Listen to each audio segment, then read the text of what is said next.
الحمد لله وكفى وسلام على عباده الذين اصطفى أما بعد فأعوذ بالله من الشيطان الرجيم بسم الله الرحمن الرحيم إنما يخشى الله من عباده العلماء إن الله عزيز غفور صدق الله العظيم معزز و معکر اساتذہ عظام مسند حکمیت پر جلوائے افروز حکم حضرات السلام علیکم ورحمۃ اللہ وبرکاتہ۔ بڑے زور و شور کے ساتھ اطراف ملک میں یہ آواز گونج رہی ہے اور یہ صدا لگائی جا رہی ہے کہ آزادی ہند کی لڑائی صرف ہندوؤں نے لڑی ہے، ہندوستان ہندو راشٹر ہے،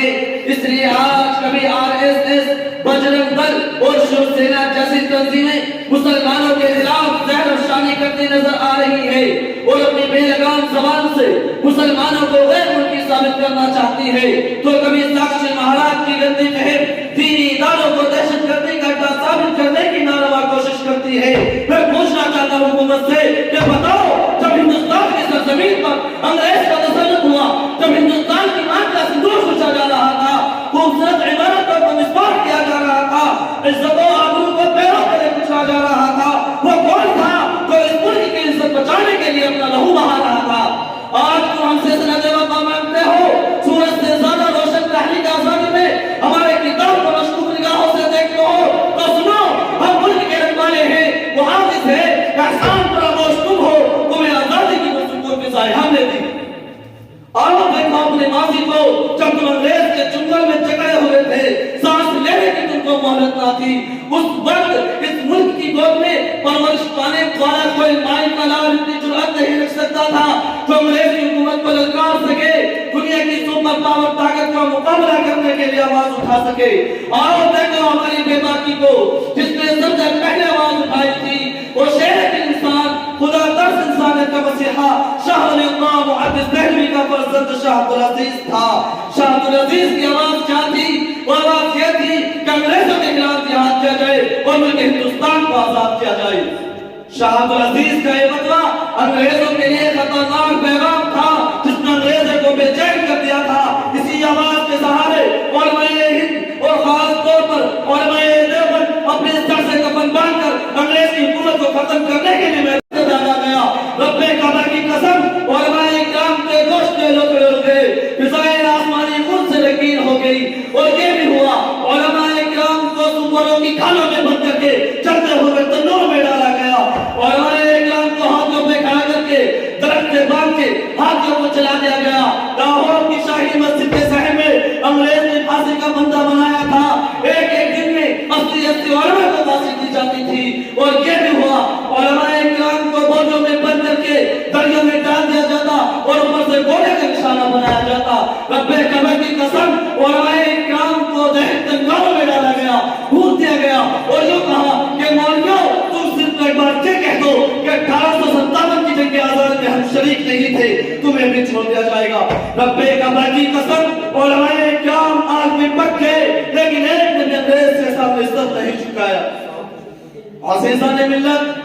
اتنی شدید قربانی کے بعد ملک ہندوستان آزاد ہوا۔ اگر یوں کہا جائے کہ علماء کرام کے خون سے سرزمین ہند کو دھویا گیا تو مبالغہ نہیں ہوگا۔ کہیں سید احمد شہید بریلوی اپنے خون کا نذرانہ پیش کرتے دکھائی دیں گے، تو کسی محاذ پر شاہ اسماعیل شہید اپنے خون سے بالاکوٹ کے پہاڑ کو رنگین کرتے دکھائی دیں گے، کہیں حاجی امداد اللہ مہاجر مکی اور حافظ ظالم شہید صفے ہوتے دکھائی دیں گے، تو کہیں ارادت مندان واسطہ حضرت نانوتوی، حضرت گنگوہی کی جنگ سرکردگی ملے گی، کہیں شیخ الہند، شیخ الاسلام شمشی مرحلے کی طرف نظر آئیں گے۔ جہاں دیکھو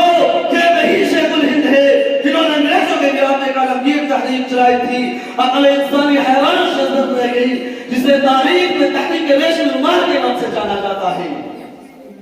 الغرض انہی علماء کرام کی جلائی مشعل کی روشنی میں 1857 کی جنگ آزادی بہادر شاہ ظفر کی قیادت میں لڑی گئی، جس میں ہندوستان کے ہر فرقے کے لوگ شامل تھے، لیکن یہ جنگ ناکام ہوئی اور ناکامی کی قیمت سب سے زیادہ مسلمانوں کو چکانی پڑی، کیونکہ تقریباً 2 لاکھ مسلمان شہید ہو گئے، جن میں تقریباً 52,000 علماء کرام تھے۔ ان کی جائیداد لوٹ لی گئی، اس قدر جان و مالی نقصان کے باوجود تحریک آزادی کا سلسلہ مختلف شکلوں میں جاری رہا، اور بلاد ہمارا ملک تمام فرقوں بالخصوص مسلمانوں اور خاص طور سے علماء اکرام کی جوہد مسلسل بے ہم کوشش جان و مالی قربانی کے بعد 15 اگست 1947 کو آزاد ہوا، 26 جنوری 1950 کو جمہور کا ملک قرار دیا گیا اور دستور کو سیکولر دستور کا نام دیا گیا۔ مجاہدین آزادی کے سامنے تحریک آزادی کا مقصد صرف سیاسی آزادی نہیں تھا بلکہ ایسے نظام حکومت کا کام تھا۔ آزادی کا مقصد صرف سیاسی آزادی نہیں تھا بلکہ ایسے نظام حکومت کا کام تھا جس میں اس ملک کے تمام شہریوں کو مذہبی، سماجی، اقتصادی آزادی حاصل ہو، بغیر کسی مذہبی، علاقائی، لسانی تفریق کے سماجی نابرابری، جہالت و غربت، ظلم و تشدد، فرقہ وارانہ تعصبات سے سماج بڑی وجود میں آ سکے اور ہر شہری امن زندگی گزار سکے۔ غور کیجیے، ملک آزاد ہوئے تقریباً 76 سال ہو گئے کہ انگریزوں کے چلے جانے کے بعد ہمارے معاشرے کو انگریزی تہذیب و تمدن سے آزادی مل سکی۔ 1947 میں ملک کے لوگوں کے درمیان مل جل کر رہنے کا سمجھوتا ہوا تھا، کیا وہ کامیاب ہوتا ہوا نظر آ رہا ہے؟ کیا سماجی نابرابری خلیج بانٹ دی گئی؟ کیا ہر مذہب والے کو مذہبی آزادی مل سکی؟ غور کیجیے، آزادی کے بعد ایک مخصوص فرقے کے ارد گرد گہرا تنگ کیا جانے لگا۔ میں اسی بات پر اپنی تقریر کو ختم کرتا ہوں۔ واقع دعوانا الحمدللہ رب العالمین۔ اگر آپ بھی چاہتے ہیں کہ ہمارے پاس اس طرح کے نئے لیٹسٹ ویڈیو سب سے پہلے پہنچے تو ہمارے چینل TF میڈیا کو سبسکرائب کیجیے اور بیل آئیکن والے گھنٹی کو دبانا نہ بھولیں۔